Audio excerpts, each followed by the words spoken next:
Bénissons ton nom, Seigneur. Merci pour ta présence, Seigneur. Merci pour le Saint-Esprit. Merci pour la lumière qui brille dans les ténèbres. Merci pour les chaînes qui tombent. Merci pour ta vie en nous, Seigneur. Merci pour ta présence, Seigneur. Merci pour le ciel qui s'ouvre. Emi to pe nu ya kuro. Mi zesu sula binue. Ose dekpele binue. Ina chenu ni yesi se mi me. Ina chenu na mi sisa ni pa se ke gban yi.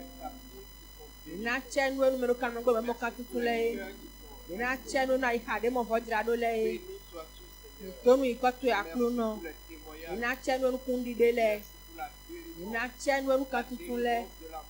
Quand tout aussi kumele, quand tout aussi kete si fumetonle, mi dokunu ya kluno, mi donu ya kluno, ina chenu ya kluno, ina chenu beto wabu nile, de azi wakotu ebele, de la Christwe, ina chenu ya kluno. Ina chenu ya kuno do kapa me dia desro zonu no vicho mi do kuno le bisese mi jesu sule binwe wa yesu su akuno wa yise daka akuno wa yikika akuno mi donu ya akuno e vive mi tawo e vive mi tamo ho to jawa ina chenu enu fondo gbigome wa mi jona ko palo mara na chenu ya akuno. Sois glorifié, Seigneur. Sois élevé, Papa. Dans le merveilleux nom de Jésus. Alléluia. Amen. Nous allons rapidement prendre nos Bibles dans le livre de 2 Rois. Chapitre 5, le premier verset au verset 14. Amen. Naaman, chef de l'armée du roi de Syrie, jouissait de la faveur de son maître et d'une grande considération. Car c'était pour lui que l'Éternel avait délivré les Syriens, mais cet homme fort et vaillant était lépreux. Or les Syriens étaient sortis par troupes et ils avaient emmené captive une petite fille du pays d'Israël qui était au service de la femme de Naaman. Et elle dit à sa maîtresse: oh, si mon Seigneur était auprès du prophète qui est à Samarie, le prophète le guérirait de sa lèpre.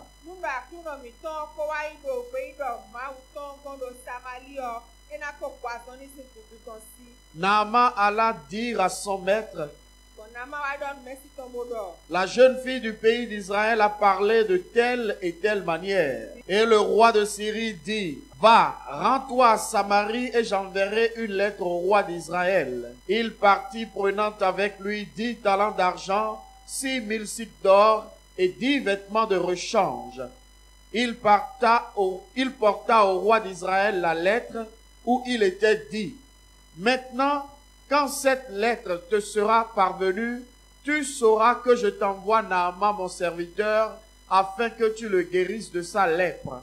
Après avoir lu la lettre, le roi d'Israël déchira ses vêtements et dit: suis-je un Dieu pour faire mourir ou pour faire vivre, qu'il s'adresse à moi afin que je guérisse un homme de sa lèpre?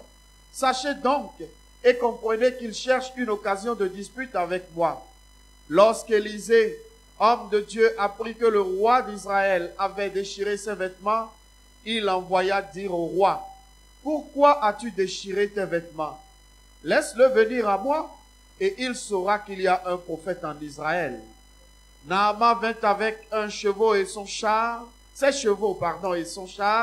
et il s'arrêta à la porte de la maison d'Élisée. Élisée lui fit dire par un messager: va et lave-toi 7 fois dans le Jourdain, ta chair redeviendra saine et tu seras pur. Naaman fut irrité Et il s'en alla en disant, voici, je me disais, il sortira vers moi, il se présentera lui-même, il invoquera le nom de l'Éternel son Dieu, et il agitera sa main sur la place et guérira le lépreux.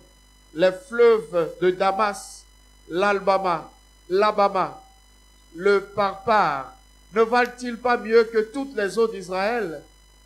Ne pourrais-je pas m'y laver et devenir pur? Et il s'en retournait et partait en fureur. Mais ses serviteurs s'approchaient pour lui parler. Ils lui dirent, mon père, si le prophète t'eût demandé quelque chose de difficile, ne l'aurais-tu pas fait? Combien plus dois-tu faire ce qu'il t'a dit? Lave-toi et tu seras pur. Il descendit alors et se plongea 7 fois dans le Jourdain, selon la parole de l'homme de Dieu, et sa chair redevint comme la chair d'un jeune enfant, et il fut pur. Que le Seigneur vous bénisse. Bien-aimés, nous avions commencé une étude la fois dernière, et le thème était, messieurs, dames, est-ce que vous êtes nés de nouveau? Lorsque nous lisons ce passage, j'avoue, le jour le Seigneur m'a enseigné sur ce passage, je l'avais compris totalement d'une autre façon. Amen.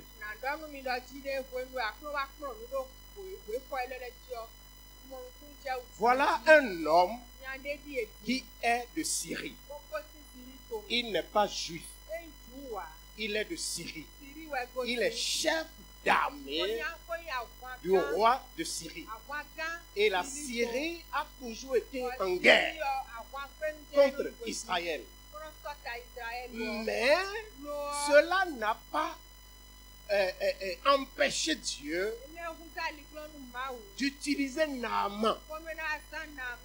Naaman était un païen, il était ennemi de Dieu, mais il a été un instrument que Dieu a utilisé pour délivrer son peuple. Et la Bible dit, cet homme fort et géant, cet homme fort et influent avait un problème. Quand vous le voyez, il vous influence. Mais à l'intérieur, il y a quelque chose que les yeux ne peuvent pas voir, que lui seul connaissait en réalité. Et cette chose était une maladie qu'on appelait la lèpre. Et la maladie de la lèpre avait une mission, celle de détruire progressivement, de façon méthodique, jusqu'à complète extermination de la victime. Et lorsque vous regardez dans la parole de Dieu, la lèpre a toujours été associée au péché. C'est pour cette raison, en Israël, lorsque vous avez la lèpre, il y a une ordonnance qui dit qu'il faut qu'on vous mette hors du camp. Il faut qu'on vous retranche du peuple. C'est-à-dire, le peuple de Dieu, il y a le nom de Dieu qui est sur le peuple de Dieu. Et quelqu'un qui porte la lèpre, quelqu'un qui porte le péché, ne peut pas rester à l'intérieur du peuple de Dieu. Donc, il faut que cet homme-là, qui est atteint de la lèpre, soit enlevé du lieu et jeté hors du camp. Alléluia. Mais le cas de Naaman était différent. Parce que lui, il n'était pas en Israël. Donc il ne pouvait pas être contrôlé par cette loi. Parce qu'il n'était pas juif. Quand bien même il avait la lèpre, Naaman avait toujours la fierté. Il avait toujours la fierté d'être le général d'armée, d'aller en guerre contre l'ennemi. Et mieux, La Bible dit que Dieu l'utilisait. Alléluia. Dieu l'utilisait. Et Naaman le lépreux tuait des gens, remportait la victoire sous l'onction. Naaman avait la lèpre, mais il avait l'onction. Naaman avait la lèpre, mais il était estimé. Naaman avait la lèpre, mais il demeurait toujours le général. Naaman avec sa lèpre, lorsqu'il s'habille en tenue militaire, il cache la lèpre.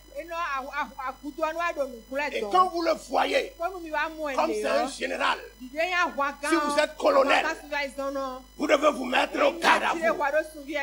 Alléluia. Si vous êtes lieutenant et que vous voyez le général, ce n'est pas parce qu'il a la lèpre. D'ailleurs, vous ne le savez pas. Lui seul savait qu'il avait une maladie à l'intérieur qui le rongeait à petits coups. Lui seul savait et Dieu le savait avec lui. Mais quand vous le voyez en tenue militaire, vous devez lui offrir de son honneur. Naaman était un homme heureux à l'extérieur, mais à l'intérieur, il était un homme rongé, un homme déchiqueté. C'est une maladie terrible qui n'a pas de remède depuis des années. Quand ça t'attaque, il faut qu'on t'éloigne. L'espoir de Naaman était perdu. Mais Naaman, dans ses exploits, Dieu lui a accordé une promotion. Il a livré la guerre contre le peuple de Dieu. Et il a vaincu. Et il en a ramené captif une petite fille. Alléluia. Bien-aimé, vous pouvez avoir la lèpre et paraître bon. Vous pouvez avoir le péché et paraître juste. Alléluia. Ce n'est pas votre extérieur qui compte, mais c'est l'intérieur. Parce que la Bible dit, le christianisme, c'est de l'intérieur vers l'extérieur. Ce n'est pas le sens contraire. Généralement, nous passons du temps à rendre bon notre extérieur. Nous passons du temps à régler l'extérieur, à acheter des parfums, des objets de toilette, à aller faire pédicure, manicure, à nous laver 3 fois, 4 fois, à mettre du bon parfum, bon vêtement. C'est extraordinaire. La parole de Dieu n'est pas comme ça. Mieux, la propreté est aussi une caractéristique de la sanctification. C'est dans la parole de Dieu. Quand Dieu dit à son peuple, venez me voir, il dit, lavez vos vêtements. Lavez-vous et lavez vos vêtements. Donc la propreté aussi est un signe, est une caractéristique de la sainteté. Mais il n'est pas exclusivement la sanctification. Nous passons souvent du temps à nettoyer l'extérieur et nous paraissons beaux, nous paraissons justes. Mais comme Naaman, à l'intérieur, il y a un venin. À l'intérieur, il y a un monsieur destructeur qui ruine progressivement notre vie. Quand Jésus était sur la terre, il avait constamment de problèmes avec les pharisiens. Parce Parce que voilà des gens qui mettaient le boubou blanc, propre, bien lisse, et qui paraissaient avec une apparence de piété. Vous n'avez pas besoin de dire que ceux-là sont des enfants de Dieu. Non. L'apparence déjà vous montre que lui-là, il connaît le trône de Dieu. L'apparence déjà vous met à l'aise. Et Jésus constamment les attaquait. Parfois il les appelle tombeau blanchi. Tombeau blanchi.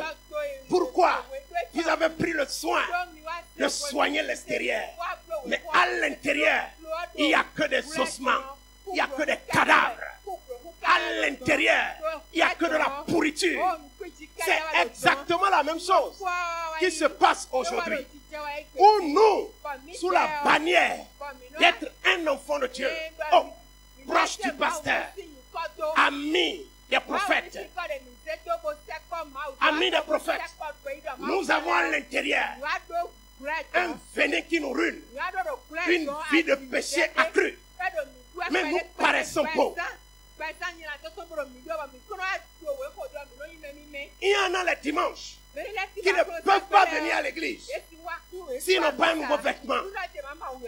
Et il y en a, c'est leur justification pour manquer l'assemblée des saints. Il y en a qui vont prêter de l'argent pour acheter de nouveau le beaux habits. Et ils sont endettés. Et ils crient à Dieu par rapport aux dettes qu'ils ont.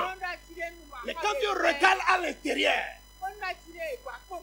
quand tu regardes à l'intérieur, il a mis tout l'argent pour paraître juste. Je m'en vais te donner un conseil, bien-aimé. Il faut régler le problème de l'intérieur. Passe le temps et règle le problème de l'intérieur. Parce que le christianisme, c'est de l'intérieur vers l'extérieur. Naaman paraissait bon, mais il était rongé de l'intérieur. Bien aimé, vous pouvez paraître sans être et après disparaître.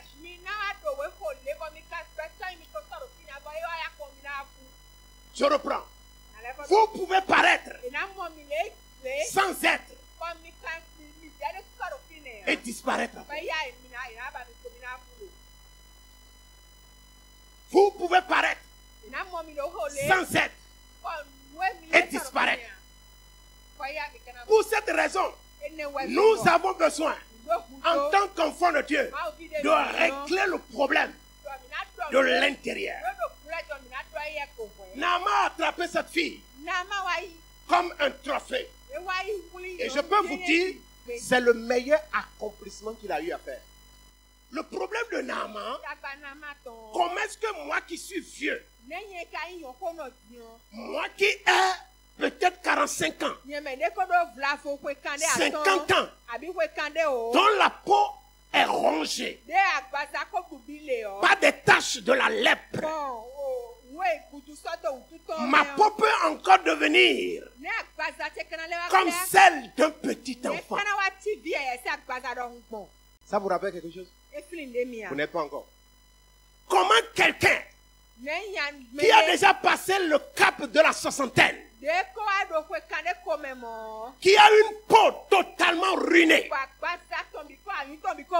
une peau totalement fatiguée, une peau détruite par la lèpre, comment est-ce que cette personne, par quelle alchimie, elle peut encore avoir la peau d'un enfant nouveau-né? C'est ça qu'on appelle la nouvelle naissance.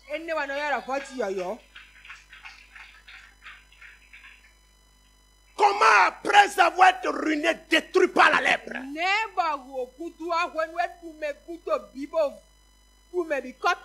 je peux encore acquérir une nouvelle peau? Et quand vous étudiez bien l'histoire de Naaman, vous aurez la révélation sur la nouvelle naissance. Alors, c'est quoi la nouvelle naissance? Bien aimé, je veux procéder par l'approche de Jean-Baptiste. Vous savez, l'approche de Jean-Baptiste est très banale. Il commence par élimination. C'est-à-dire, on est venu lui dire, es-tu le Christ? Et on dit, qui es-tu? Qui es-tu? Pour que nous allions dire à ceux qui nous ont invités et nous ont envoyés. Il dit, première chose que vous devez savoir, je ne suis pas le Christ. On dit, non, toi-même tu es qui? Il dit, je ne suis pas l'un de ces prophètes-là. On dit, tu es qui? C'est-à-dire, il procède par élimination. Et maintenant, à la fin, il dit, je suis la voix de celui qui crie dans le désert. C'est quoi la nouvelle naissance? Première chose, la nouvelle naissance n'est pas obéie aux 10 commandements. La nouvelle naissance n'est pas obéie aux 10 commandements. Il y a beaucoup de personnes qui font l'effort tous les jours. Mais il y en a même qui sont des musulmans. Qui, tant bien mal, qui essaient tous les jours, arrivent parfois à respecter les 10 commandements. La Bible nous a dit, il y a un jeune homme qui était un audacieux, qui allait voir le créateur du ciel et de la terre. Celui qui a donné les 10 commandements, manifesté en chair, en la personne de Jésus. Et il a vu, il dit, maître bon et juste, que dois-je faire pour entrer au ciel? Le maître lui a dit, obéis aux 10 commandements. Il dit, si ce n'est que ça, j'ai réglé ça. Alléluia. Si ce n'est que ça, j'ai réglé. Et au-delà de tout ça, j'aime mon prochain comme moi-même. Jésus l'a regardé. Il l'a aimé. Il dit, il y a quelque chose encore qui te manque.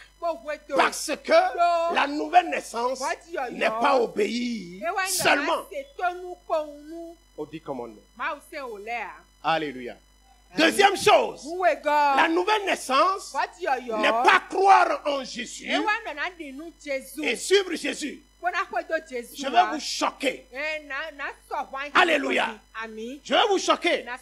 Parce qu'il y a cette doctrine qui dit, lorsque tu crois en Jésus et que tu le suis, tu es né de nouveau. Je n'ai pas trouvé ça dans la parole de Dieu. En tout cas, quand vous faites la méditation de la parole, je ne dis pas quand vous lisez, mais je dis quand vous méditez. Parce que vous savez, il y a une différence entre lecture de la parole et méditation de la parole. Quand vous méditez, vous allez en profondeur. Vous allez comprendre que naître de nouveau, ce n'est pas croire seulement en Jésus. Jean chapitre 2, le verset 23. Au verset 25 nous dit, pendant que Jésus était à Jérusalem, à la fête de Pâques, plusieurs crurent en son nom, voyant les miracles qu'il faisait. Est-ce que vous avez vu? Plusieurs crurent en son nom. Ils ont cru au nom de Jésus, voyant les miracles qu'il faisait.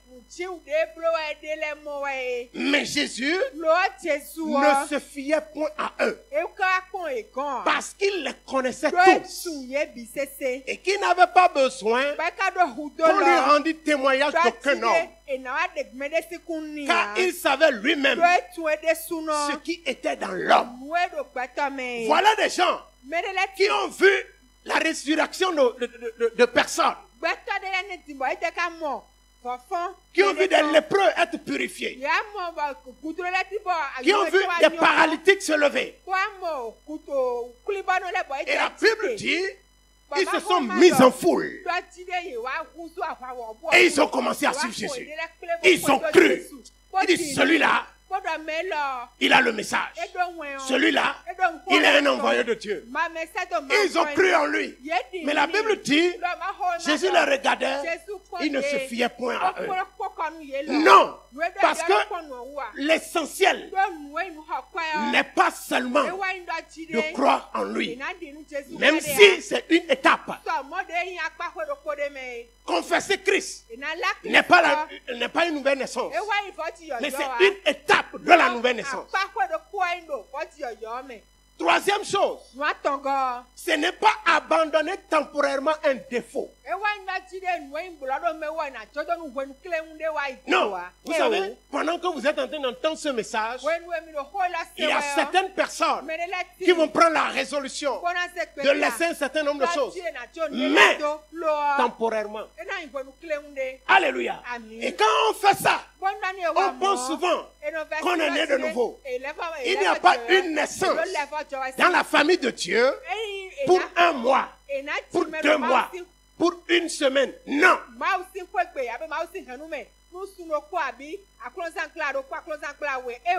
Quand vous naissez dans une famille, vous restez dans la famille. Alléluia. Le cas de Akab. Akab aussi s'est repenti. Vous avez lu ça dans la parole de Dieu? Et il est reparti vers Dieu, dit Seigneur, pardonne-moi. Et Dieu a dit au prophète qu'il a envoyé, tu as vu Akab, mon serviteur? Il s'est repenti. Mais Akab n'était pas né de nouveau. Alléluia. Quatrième chose, naître de nouveau, ce n'est pas servir Dieu. Vous pouvez servir Dieu et ne pas naître de nouveau. La Bible nous a parlé des enfants du sacrificateur Élie.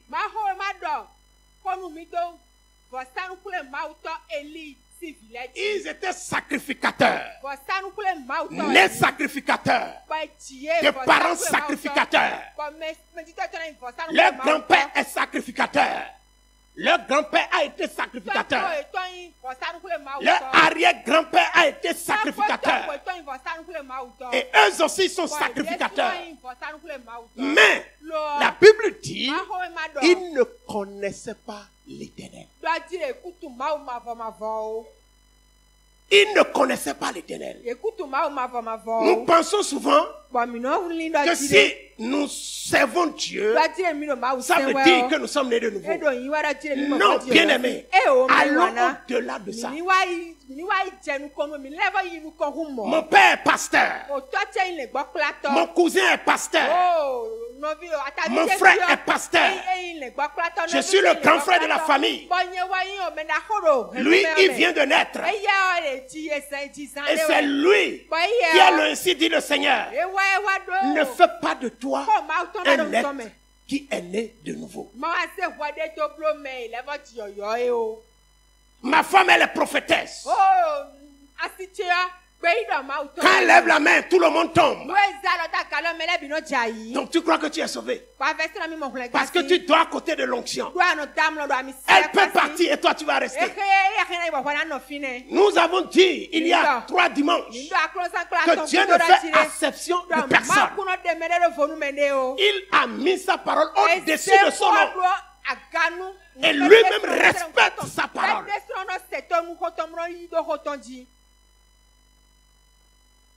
Et l'autre chose, la nouvelle naissance ne se transmet pas. Ce n'est pas une propriété transmissible. C'est une expérience individuelle avec le Créateur. Bien aimé, il est temps que nous revenions au vrai évangile. L'évangile qui cogne, qui corrige, qui édifie et qui bâtit notre foi. Il y avait 400 prophètes qui ont prophétisé au roi Akab pour dire lève-toi et vas-y. Mais il y a un seul qui est venu dire, je dirai ce que l'Éternel dira. Je m'en fous des acclamations. Je peux prêcher, vous allez me mettre en prison. Mais je dirai le cœur de Dieu. Nous sommes devenus un peuple de simulacre, peuple de comédiens. Et nous nous contentons du peu. On va lire les livres de développement personnel, des théories développées par les païens. On fait un peu de saupoudrage de la parole de Dieu. On met quelques versets et on prêche. Et nos frères se lèvent et acclament.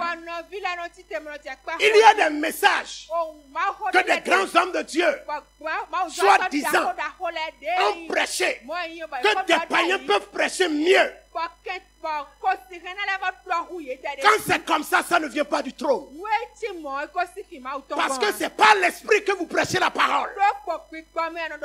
Et la Bible dit, cet esprit-là, le monde ne le connaît pas. Elle ne peut pas le recevoir. Donc le monde n'a pas accès à la révélation. Il a accès à l'écriture, mais il n'a pas accès à la révélation.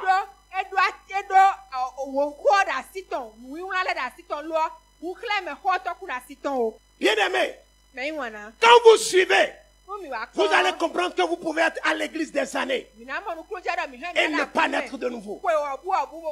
Vous pouvez même vous marier selon les normes bibliques et ne pas naître de nouveau. Vous pouvez être chante principale, responsable du groupe musical.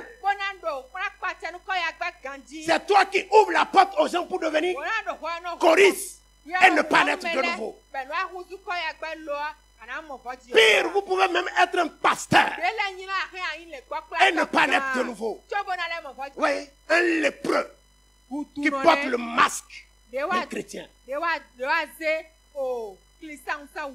Et ils sont légions. À l'église, sont légions. Demandez aux sœurs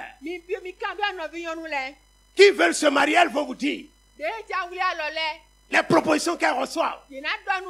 Quand on sait que tu n'es pas encore sous le toit d'un homme, il y a des hommes qui sont là, qui sont des électrons libres et qui ont pris cela comme un métier. Ils sont comme des papillons, ils passent de sœur en sœur, de sœur en sœur. L'homme ne te connaît pas. Le pasteur, parce qu'il est dans la chair, il est limité. Mais l'Esprit de Dieu qui en lui connaît toutes choses.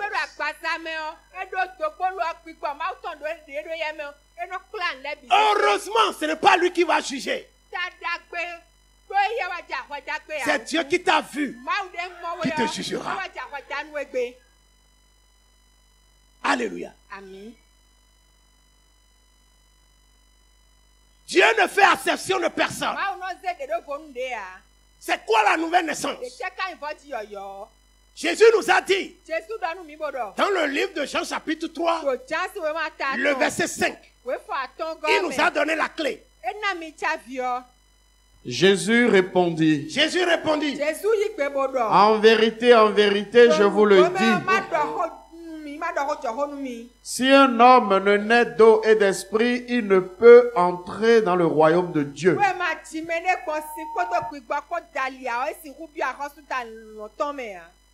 Alléluia. Amen. Le Seigneur nous donne la clé.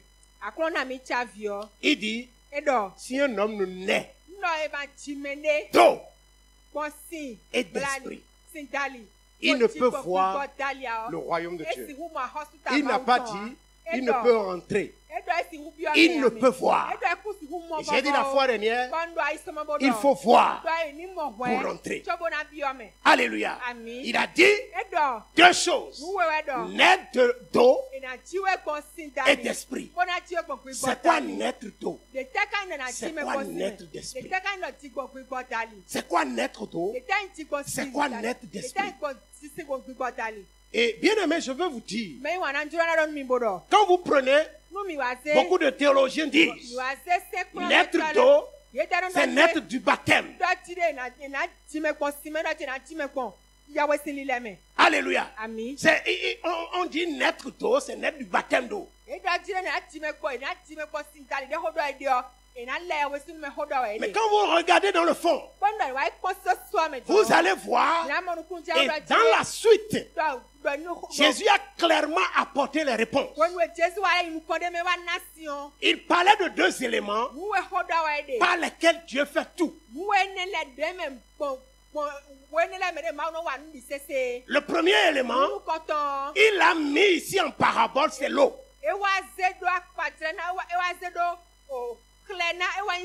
Mais l'eau se tient pour la parole. Et l'esprit se tient pour l'esprit de Dieu. Donc, il faut que vous naissiez de la parole et de l'esprit de Dieu. Et quand cela démarre dans votre vie, vous devenez une nouvelle personne. La nouvelle naissance, c'est cette identité nouvelle que vous avez en étant en contact avec la parole de Dieu authentique et l'esprit de Dieu. Vous allez voir que ces deux éléments étaient présents à la création. La Bible dit, Genèse chapitre 1, au commencement, Dieu créa les cieux et la terre. La terre était informe et vide. Et l'Esprit de Dieu se mouvait au-dessus de l'abîme. Une terre informe et vide. Je ne sais pas si vous avez médité ça une fois. Informe et vide veut dire qu'il n'a l'air de rien. Ça n'a pas de forme. Ce n'est pas triangulaire, ce n'est pas rectangulaire, ce n'est pas un cercle. C'est façon, informe et vide. Sur la terre, il n'y avait rien. C'était un chaos, une catastrophe. Mais je me suis posé la question, comment Dieu, en voulant créer, peut créer une catastrophe, peut créer un problème. Mais c'est la manière de Dieu de faire les choses. Nous sommes nés un problème. Nous sommes nés une calamité. Nous sommes nés dans le péché. Mais Dieu compte sur deux choses pour régler toutes choses. Il compte sur la parole et sur l'esprit. Et quand il a créé la terre, il dit c'est une catastrophe, mais ce n'est pas encore la fin. Et il a envoyé son esprit et il mouvait au-dessus de l'abîme. Et Dieu dit que la lumière soit, et la lumière fut. Que la lumière soit, et la lumière fut. Et Dieu vit que la lumière était bonne. Deux choses. La lumière et l'esprit et la parole. L'esprit et la parole. Dieu a pris le prophète Ézéchiel. Il l'a amené dans une vallée remplie d'ossements d'eau, remplie de cadavres décomposés, totalement décomposés. Mais Dieu a regardé. Il n'y a pas de problème. Les deux choses doivent être présentes. Il dit, est-ce que quand tu regardes, ces ossements peuvent vivre? Le serviteur dit, ah, toi tu poses la question. Moi, je ne sais pas. Mais toi, tu le sais. Il dit, démarrons le processus de la création. Parle. Il a prophétisé. Et la Bible dit, les hommes commençaient à se rassembler. Parce que toute créature a des oreilles. Aïe, aïe, aïe. Toute chose a des oreilles. Ce qui est inerte et ce qui a la vie a des oreilles. Est-ce que vous savez que la tempête a des oreilles? Oui, elle a des oreilles. Parce que Jésus lui a dit, arrête-toi, il s'est arrêté. Est-ce que vous savez que la mer a des oreilles? Oui, la mer a des oreilles. Est-ce que vous savez que la terre a des oreilles? Oui, la terre a des oreilles. Parce que Moïse a parlé à la terre. Elle s'est mise à terre. Elle a avalé les ennemis de Dieu. Tout ce qui vit a des oreilles. Et il n'écoute que la parole de Dieu. Il n'écoute pas une autre parole. Mais il n'écoute que la parole qui vient de leur créateur.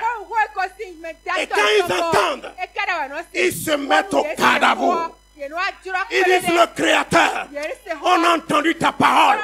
On ne peut pas rester insensible. On obéit à ta parole. La Bible dit, dans son temple, tout s'écrit gloire. Tout. Alléluia. Il a dit à Ézéchiel, parle. Ézéchiel a parlé sur les ossements. Ils se sont rassemblés. Il a dit que les nerfs apparaissent.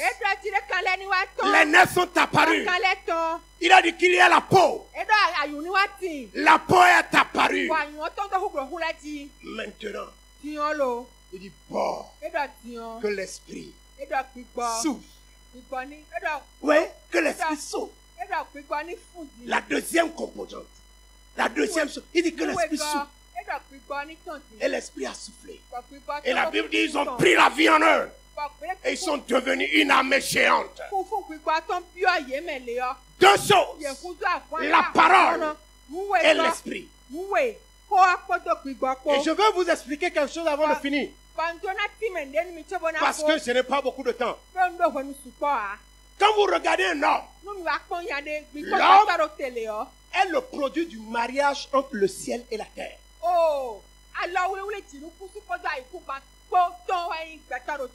Je vais vous expliquer. L'homme debout, même l'homme debout, vous le voyez parce qu'il est dans un temple. Il est dans une enveloppe qu'on appelle le corps. Mais l'homme même est esprit. Et il vient de la parole. L'esprit de l'homme vient de la bouche de Dieu. Alors que le corps vient de la poussière. Quelqu'un me suit? Et Dieu a mis les deux ensemble et a soufflé. Et c'est devenu une âme vivante. C'est pour cette raison, le corps ne désire que les choses de la terre. Parce qu'il vient de la terre. Le corps aime la nourriture. Il aime les plaisirs, l'oxygène. Tout ça là vient d'où? De la terre. Et l'esprit. Jésus a dit, l'homme ne vivra pas de pain seulement. Parce que l'homme que tu vois là n'est pas que matière. Il y a en lui l'esprit de Dieu. Et comme lui vient de Dieu, sa nourriture doit provenir de la bouche de Dieu. Sa nourriture doit provenir de la bouche de Dieu. Et ce qui arrive aujourd'hui, c'est que les gens ont corrompu la parole qui vient de la bouche de Dieu. Et qui fait que l'homme dans le corps n'a plus l'oxygène de Dieu. La vie de Dieu manque dans l'homme. Et nous avons aujourd'hui une assemblée des tombeaux blanchis. On soigne l'extérieur. On soigne le corps. Et les foules entières sont contentes lorsqu'on leur dit, vous allez acheter une voiture, vous irez aux États-Unis, tu auras ton visa, tu auras un enfant. C'est bon. Mais n'oublions pas que nous sommes dualistes. Parce que Paul nous a dit, tel était le terrestre, tels sont les terrestres. Mais tel est le céleste, tels seront aussi les célestes.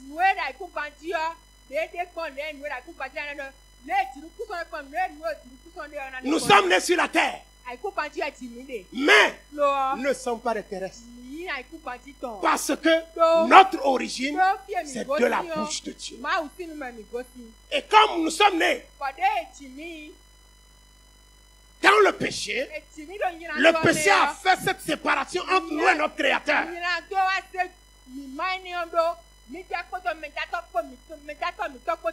C'est le processus de régénération qu'on appelle la nouvelle naissance. Le fait de nous reconnecter à la bouche de Dieu. C'est ça qu'on appelle la nouvelle naissance. Bien aimé, malheureusement, je n'ai pas beaucoup de temps. Je vais devoir m'arrêter ici. Et je voudrais vraiment te dire une chose. Si le Seigneur nous donne la grâce, nous irons pas à pas. Et tu vas comprendre l'attitude, quelle a été l'attitude de Naaman.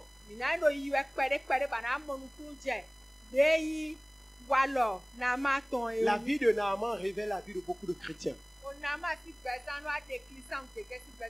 Mais la fin de l'histoire, c'est que quand bien même il avait pratiquement peut-être 70 ans, alléluia, sous l'effet de la parole, sa chair est devenue comme celle d'un petit bébé. Ta chair aussi peut devenir celle d'un petit bébé. Et quand je parle de ta chair, je parle de ton corps spirituel. Ce corps qui est rongé par la lèpre, qui est le péché, peut redevenir encore pur. C'est pour cette raison, la Bible dit, dans le livre de Jean chapitre 1, le verset 12, il dit lesquels sont nés. Lesquels sont nés ni de la volonté de l'homme, ni de la volonté de la chair, mais de Dieu. Mais de Dieu. Nous naissons de Dieu. Que le Seigneur vous bénisse. Comme vous le savez, alléluia, je suis un ennemi du temps. Parce que le temps nous rétrécit. Vous voyez, nous sommes en train de rentrer dans l'eau. Normalement, à un moment donné, l'eau devait nous emporter. Et on ne se contrôle plus. Mais le temps nous dit, vous êtes encore dans le monde. Alléluia. La bonne nouvelle, c'est qu'au ciel, il n'y aura pas le temps. Le Seigneur est formidable. Comme il connaît la méchanceté du temps, au ciel, il a suspendu le temps. Il a réglé son problème. Et toi, tu ne vas pas me contrôler. Mais il a mis les hommes dans le temps. Et quand vous devenez orgueilleux, il dit, oh non, laisse-moi. Le temps va régler son problème. Il y en a qui ont maudit Dieu. Dieu n'a pas réagi. Parce qu'il faisait confiance au temps.